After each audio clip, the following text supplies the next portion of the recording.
Ndabaramukije mwebwe mwese mudukurikira nongera ndabaha n'ikaze muri kino kiganiro c'inamashinga amateka. Muri kino kiganiro turabashikira ibijanye n'impinyanyuro zarungitswe n'inama nkenguza amateka zijanye n'integuro y'ibwirizwa risubiramwo ibwirizwa rigenga abakozi n'akazi mu Burundi. Muri zo hakaba harimwo imyaka yo gukukuruka ku bakozi ba leta yoja ku myaka 60. Inamashinga amateka ikaba yaravyemeje. Muri kino kiganiro turababwira kandi ibijanye n'urugendo mukuru w'inamashinga amateka yagize mu ntara ya Rumonge, aho yaragiye kwifatanya n'umugwi severe, aho uwo mugwi wariko warasozera by'imfata kibanza ibikorwa byo kuzura ibisigarira by'abantu bishwe mu mwaka w'igihumbi kimwe n'amajana 1972. Kino kiganiro mwagiteguriwe n'igisata kijejwe kumenyesha makuru mu biro byanye n'iteka umukuru w'inama shinga amateka nkabanongeye kubaha ikaze mwese. Ku munsi wa kane igenekerezo rya 2022 gitugutu mu mwaka w'ibihumbi 2020 inama shinga amateka yarize mu nama ya bose impinyanyuro zarungitswe n'inama nkenguza amateka zerekeye integuro y'ibwirizwa rigenga abakozi n'akazi mu Burundi. Umugwi wamaho ujejwe ivy'imibano iterambere dakumira gutahukana impunzi kunganisha amahirwe no kugwanya sida ukaba ari wo wize izo mpinyanyuro wongera urazishikiriza. Ikibazo cagarutse kenshi kijanye n'imyaka yo gukukuruka ku bakozi ba leta, aho inama shinga amateka yari yameje ko yoja ku myaka 65, ariko inama nkenguza amateka muri izo mpinyanyuro ikaba yasavye ko imyaka yoja ku 60. Umugwi wamaho wizo izo mpinyanyuro ukaba wasavye inama shinga amateka ko iyo myaka yoja ku 60 nkuko inama nkenguza amateka ibisaba. Abashinga amateka bakaba baragize ico babivuga ko bamwe bakaba barashigikiye ko imyaka yoja ku 60 kugira ngo bahe amahirwe abakiri bato kuronka akazi. Eka mbere ngo na leta eko ishiraho ingingo zorohereza abakukuruke. Iyamandema ya Sena ndio na manza bazo kubera ino bwezo giga nayo toni twaza ndiga mugabo je nari kunira niko ndasonera ubona yuko iyi myaka 65 byukuri mugabo baravye ingene bakukuruka n'ingene baca bafatwa byukuri bamenga ukukurutse agiye guhwera, niho baca basaba muri statut de fonctionnaire ko dushiramwo disposition particulière kugira ngo tube kuri 60 kuri 65. Mugabo byukuri hariho n'ibindi muri disposition particulière birimo twagiye tunegosia notamment nk'ama indemnité de fidélité bamwe bita ngo indemnité yagumiye ku kazi. Umuntu yagumanye amakora mugabo byavuga yuko ari ibibazo by'umushahara muri rusange, wasanga umuntu akukuruka yakoze imyaka 30 adashaka gushika n'ibihumbi 60 mu byari ibintu bigoye cyane. Ibati tumara tubandanya dukora kugira ngo tubane duhema agashahara twaranduhemuka, ariko by'ukuri umuntu ariko araba uko igihugu kimeze muri kino gihe, tukaraba n'ingene leta yagiye itunganya iby'imishahara ikagenda iduza kuri bamwe n'abandi ku buryo agashahara kagenda kiyongera, kandi umuntu akabana promesse nyinshi mu gihugu cy'u Burundi yavuze yuko abakukuruke bazokoroherezwa ndetse bakavuga ku buntu kandi byaratanguye, hama kazoronka n'agashahara kangana nako hari baronka akanyuma. By'ukuri simbona jewe naye ndiko ndakura kuri 60 muramwe imyaka 6, mugo jewe ndumva neza yuko kuri 60 hamwe Imana yabishikanako n'ubisa abandi, hanyuma nkaca ni organiza autrement. Ubu rero ntuze Esperance do vigenda inaduga ubu twatugeze kuri 59 bivuga yuko kumbure abantu barashaka kuramba mugabo kuramba n'ibwako bukomeye. Nibaza ko rero by'ukuri twokurikira Sena hanyuma inomandema tukayemera nimba byarashitse mu nama shinga amateka tugahindura tukemeza bya leta byose kuri 65 birashika umuntu ahagira appreciation nabi mbona twoba embre kuko n'ubundi nama mpuzamamateka turafashanya twese hariho twihenze canke twabya akaduhura ntibivuga yuko cyo tuboneka yuko twatwaye nk'abagesera kuko umuntu yavuze hari umushinga amateka yavuze kuko bitugoye turashaka turi kuri 65 hanyuma n'ejo mu cyacu Burundi ari bazoyipromiriga ukaca usanga nawe abirungisa ndeze mireti ugasanga ariko arafata ubundi mwanya ico mbona rero twaruganije neza resarere y'abakozi baba leta mu mabuzo abashaka 85% kusa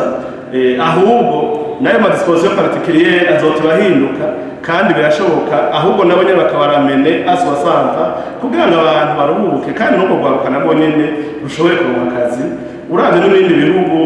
mu Faransa n'ahandi mu majyaruguru si ibihugu byinshi bifise ko travail ishaka kuri 65 jewe nje cyumiro narifise kandi murakoze n'iteka ku bijambo stati yabo basabye yuko bashaka kuri 65 biri mu ma disposition particulière tugiye rero kuri pratique nko muri secteur privé ntibatugiriye monitoring kugira ngo turabe abo iri tegeko iyi projet de code de travail riraba ingene bangana n'abaja muri retraite ku mwaka ingene bangana byotuma nkumbure iyi proposition d'amendement ya Sena yo dufasha kugira ngo tutahure neza mugo nkuko abashinga amateka bavuze imbere yanje bamwe babivuze muri secteur privé biragoye yuko nk'umuntu akora mu ishira hamwe kugera ku myaka irenga 60 abakiri efficace cyane mu gihe abakora ibikorwa by'inguvu je rero narishigikiye iyi proposition ya 60 mugabo tubanje kuceshanja ko twisunze ibi nagiye gucukura murakoze nyite ko mwampaye ijambo dans son sens où on tient compte y'abakiri bato n'abageze mu zabukuru à la fois nkavuga rero nti imyaka 60 ni imyaka yumvikana surtout umuntu afashe izo considération zose uravye na efficacité au travail pour me résumer ikibazo ce n'est pas l'âge ikibazo ni la condition y'umuntu ari muri retraite kubera la situation salariale uko imeze ngaho iwacu umuntu agiye muri retraite effectivement c'est comme un abandonné de la société nibaza ko leta yogira rero effort kumbure yo kuraba ingene icyo kibazo cy'imishahara coba regle imishahara ikisununura by'ukuri ku buryo umuntu adatangura kugira ubwoba bwo kuja ara retraite imyaka igeze nkuko bamwe babivuze bamwe bagasaba prolongation kubera avuga ati omwe ndo nk'ahantu mba ndahagaze shobora kuronka ukuntu mbandanya kubaho imishahara rero mu gihe yoba yatunganijwe neza umuntu agiye muri retraite akaba atagiye ubuzima bukaba ntibubaye nk'ubuhagarara akumva ko abandanya abaho dinyemo icyo gihe nta munyinyi vyotera kuri bamwe kumbure bavuze bati ntibyumvikana ko Sena yokora kuri aho yakoze byo turuzuzanya duhuvye baraduhubura c'est tout à fait normal sino yoba ibereye hiki nimba byose yo diravuga ati yego mu gihe hoba habaye gutirigana ukucanye kwihenda kuri rero nibaza yuko nkuko bamwe n'abandi babivuze c'est que je peut-être de mieux formuler la motivation imyaka 60 je niyo shigiki duha amahirwe n'abakiri bato ariko cyane rusabe leta ko yoraba ukuntu vy'ukuri umuntu hagera kwaja ara retraite ataca abo umuntu aba stressé automatiquement yibaza nyene azosurviva kubera a niveau de pension iri très bas murakoze ariko abandi bakaba babona ko iyo myaka yoja ku 65 kubera ari umukozi aba afise uburambe bunini ku kazi akazokwigisha abandi kandi hariho n'imigwi imwe isanzwe ija gukukuruka ku myaka 65 bave kuri 60 cyo kimwe n'abandi bashike kuri 65 d'autant plus abo ba 60 kugira ngo umuntu azoshika 60 ashobora gusaba icyo bita retraite anticipée sans difficulté kuko twasanze abakozi tufata umukozi akora muri jeunesse cyangwa muri solidarité kugira ngo ze réintégration muri ministère yahoramo ya éducation ugasanga rero aciye abana yakwigisha kuko la plupart des fonctionnaires n'abarimu n'abaganga nicyo bituma rero twe twavuze pour question d'équité muri amashingananji turavyemeza pour question d'équité ngaha muri amashingamateka turavyemeza amweke ari décision politique hariho abaca bavuga ati hariho promesse du chef de l'État avuga ati la retraite abantu bazohemba umushahara wabo twebwe niko ndabirambura yuko swat abakozi bose tubashire kuri 60 ans mugabo hariho bamwe bari bafise les statuts spéciaux bari kuri 65 twoba teje to muri leta tuba tuti reka rero abo 15% ko ari bakeyi tubaduze kuri 65 nabo bambare n'abandi kindi naco bati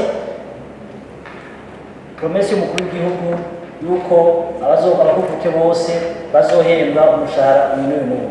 tuba tuti itegeko kuya twari to ibe rirajaho kuko mwa mubivuga ngaha ejo iryo tegeko ry'umukuru w'igihugu rikaja mu ngiro tuce barigarukana dukore ko 65 dushire 60 kuri bose kuko nta mwana w'ikinono niko niyumvira kandi byadutwaye maya muri niya kuri iyi code kuko hariho les commissions tripartites na byose n'umushikiranganji ari ngaha bifata n'ibindi birebire cyane rwose nibaza rero ko jewe mbona yuko swat baja kuri 60 abakozi bose ba leta kugira ngo habikite swat bafate kuri 65 murakoze y'inteko bakoze excellence mu jambo nanjye sinje kure ibyo Honorable Gaston yaje kuvuga turamushikiranganje ari ngaha iri muri statut fonctionnaire ejo igasubira inyuma ntawuzi b'abakozi ba leta uko bazaba babifata babe dusanga dusubiye muri ya magreve y'imisi yose ndavuga nti rero ko vyari vyaciye muri leta ikavyemeza no ngamo n'amashingamateka tukemeza ko imyaka yaje ku 65 iyi saha nyine ntaco tuma igera ku 60 hamweke kuko yabivuze iyo bari vya politique ugabo naho nyene twora kuko n'iki kintu ngo numigo kiripirima technique tworekara technique gapima kuri politique murakoze ricamo kugira rishike ngaha muri parlement cyane cyane iyo rigeze mu nama shikiranganje bariharira ko bikwiye kandi bakagemeza barihaye n'intumbero ya leta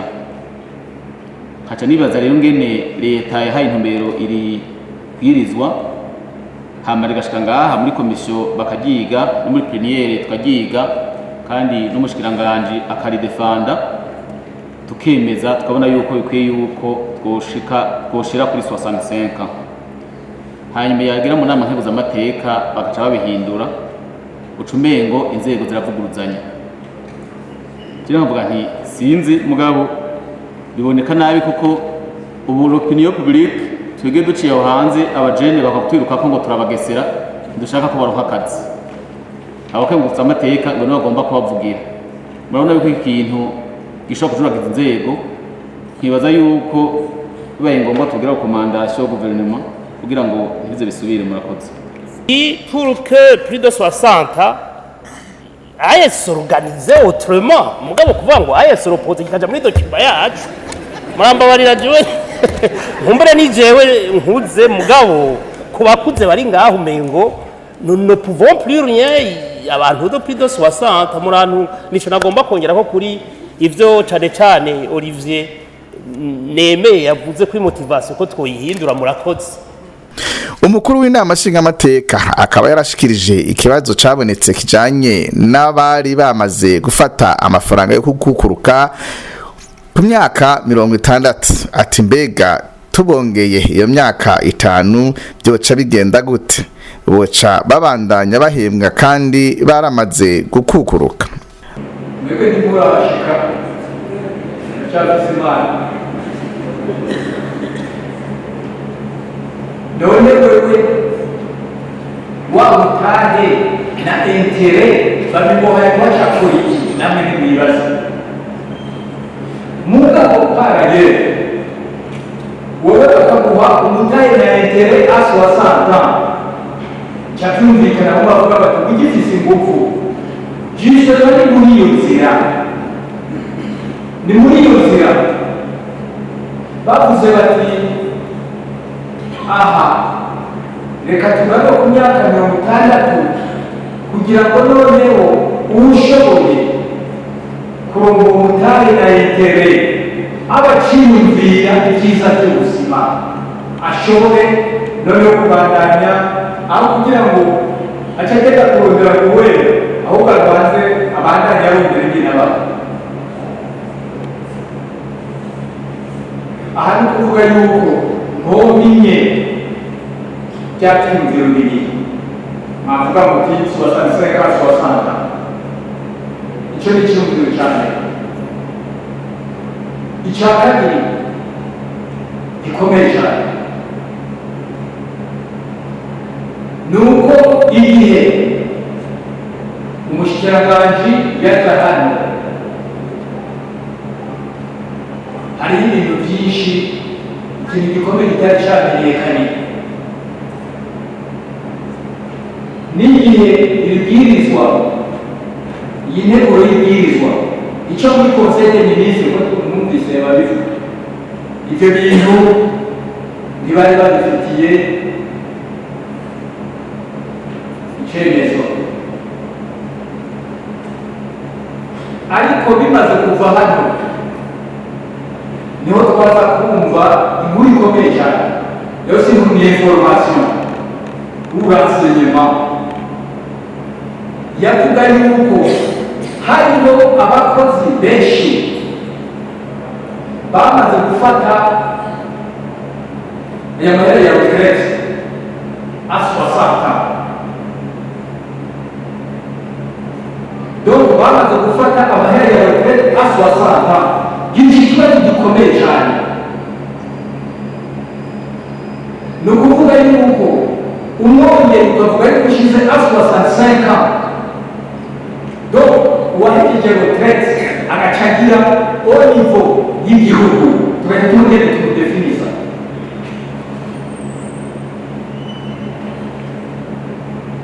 uyu muntu yaronse amahera ya retraite none bamwongeye iyindi myaka 5 none iyo myaka 5 azokora gratuitement izogenda gute azoba ajahe ikibazo kirakomera iyo tubimenya icyo gihe umushinga ari hano ntitwari gushyira aswasana 65 ans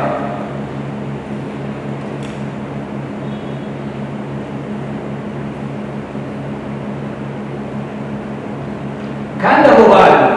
bamaze gutwara ayo mahera ntibagira ngo yagarure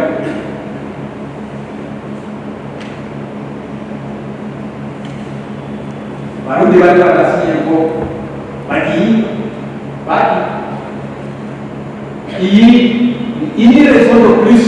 hari abandi bavuga bati hashobora kuba hariho impamvu politiki sinoba ko impamvu politiki ni impamvu tekinike ariyo mpamvu twavuze tuti aha turiko turabyiga kuri ya reforme turiko turakora ko tuzorondera abapoint focaux ku buryo bajya mu maminisiteri tuzokorana n'amaminisiteri kugira ngo n'ibintu nk'ibi byabaye ntibize byongere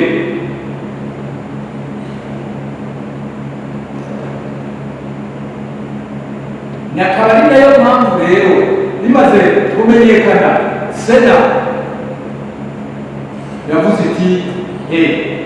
uguhagararira igihugu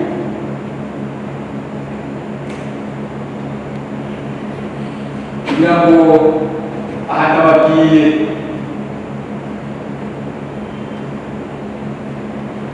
ibyo bindi nabyo bigenda byiyongera ibyo bamwe n'abandi bagiye bavuga. Uno munsi rero naho muvuga muti hari uwavuze ati none bigarutse muri segonderi ebyiri aho muzoca mubigira gute? Nibyo nabo byogenda bihenze tukongera twandika ko twemeje aho kugira ngo twemeze imyaka 30 tugereza 35 tukayigarukana bigiye bizoca byongera bigaruka muri segonderi ebyiri.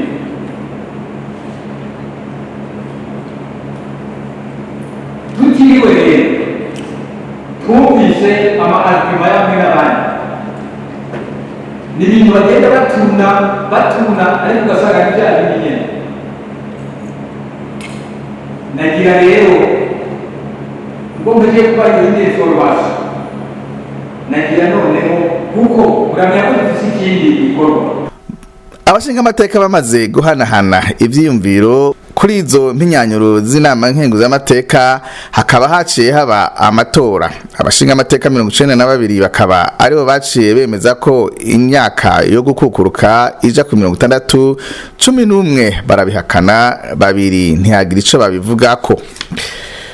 Nkuko twari tubabibabwiye ku munsi wa kane igenekerezo rya 16 Gitugutu uyu mwaka, umukuru w'inama nshingamateka yarishikiye mu ntara ya Rumonge, aho umugwi Severe wari waramutse usozera vy'imfata kibanza ibikorwa byo kuzura ibisigarira by'abantu bishwe mu 1972. Muri ivyo bikorwa vyatangujwe n'igisabisho, abaserukiye amadeni ya Katolika, Islamu na Anglikani bamemesheje yuko ivyo bihe byo tubera ibihe byo kuhinduka, kuko Imana yaturemye mw'ishusho imwe y'Imana, yuko kwica mugenzawe nkuko uba wiyishe. Bati ibi bintu nk'abemera Imana biduhe kujabuka, tuve mu bubi tuje mu bwiza bw'Imana, umuco utumurikire, mu mwijima utsindwe.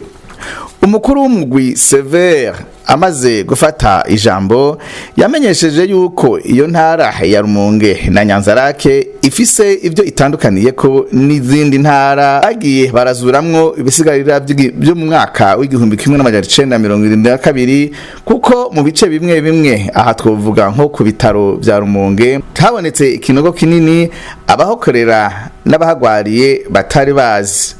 Twavuga kandi ko kuri Paruwasi ya Minago aho hari hahungiye abantu babahakuye bakabaja kubicira ku kibuga c'umupira. Aha twavuga kandi ku isoko rya Minago aho habonetse igiti kinini abantu bateye mu mpisho kugira ngo bazoze baribuka nk'ikimenyetso. Ati rero iki gikorwa nticoroshe, kugira ngo umenye abantu uko bangana uteranya amagufa y'imirundi y'umuntu hamwe n'ay'amaboko. Umukuru w'umugwi yabandanyije amenyesha yuko muri ibyo binogo hose no muri ibyo bibanza bahatoye nk'amafaranga, amakaranga muntu, ibisigarira by'inkoho, amagufa amwamwe ayirabura, kuko ayo yaba yabanje guturirwa na essence imbere yuko ahambwa. Ati rero ntimutangazwe n'impuzu nyinshi ziruta amagufa, ngo nuko benshi barebwa n'ibikoko imbere yuko bahambwa, maze amagufa yabo agatwagwa n'ibikoko. Umukuru wa Severa akaba yareretse abaraho ivyo bisigarira. Murabona ibirato bisa abantu bakuze bariho baciye ubwenge 1969 ibirato baravyibuka nk'abantu baje gusenga mu misa y'isase. Abasore bose babona bijya birato, jewe aho nturuka bavyita gondora. Bijya birato ngira mvuge ingene duharura amagufa kugira turonka abantu, turagerageza guteranya umuntu tukavuga tuti afise amaboko abiri, tukarondera umuntu afise amakwisi abiri,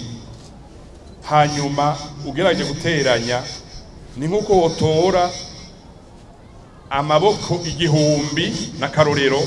ucudibiza na kabiri. Mugabo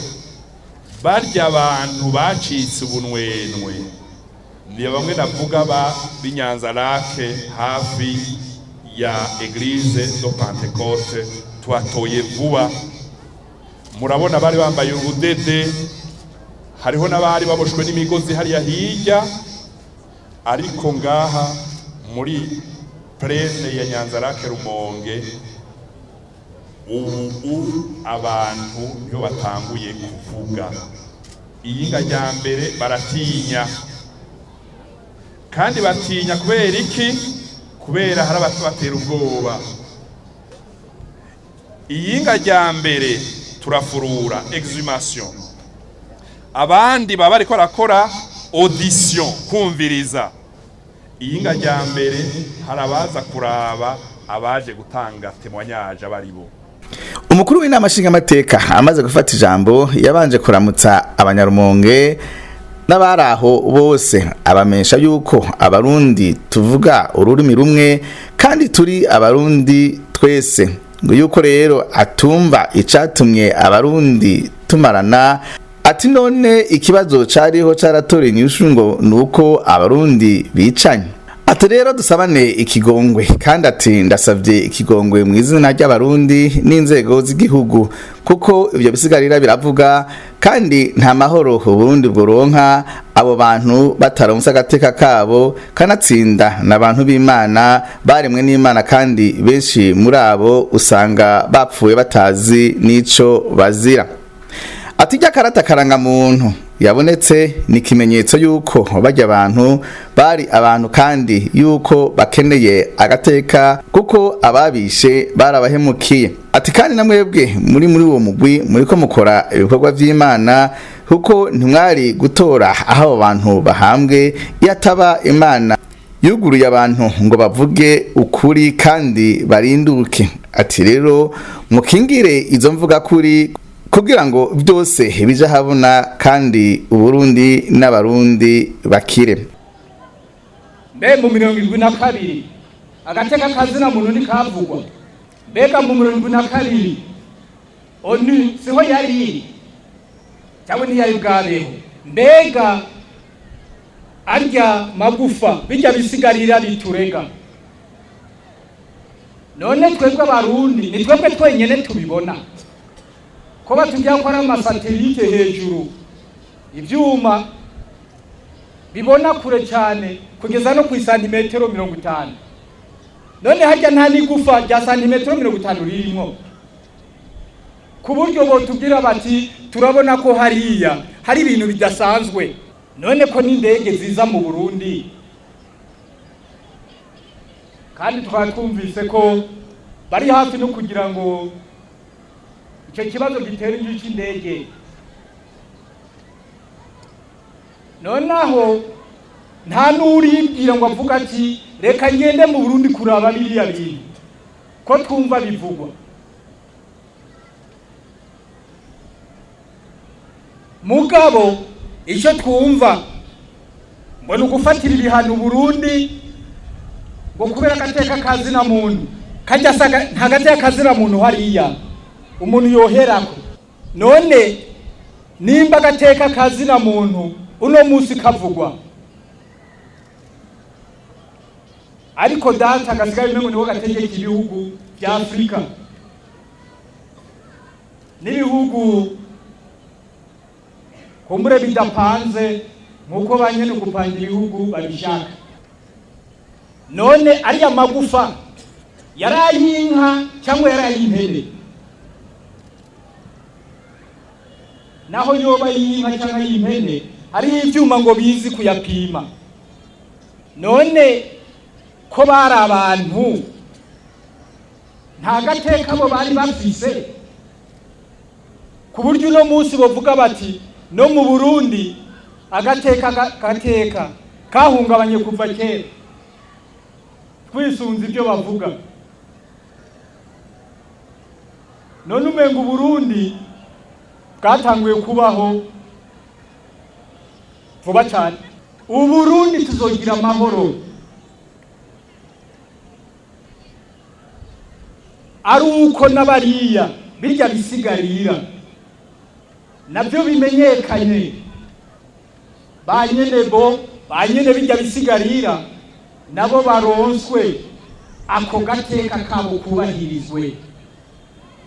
aha akaba ari naho dusoreje kino kiganiro cacu. Mwakoze kudukurikirana, mugire amahoro n'amahirwe mu banyu no mu byanyu. Imana ikomeze kubarinda naho gutaha.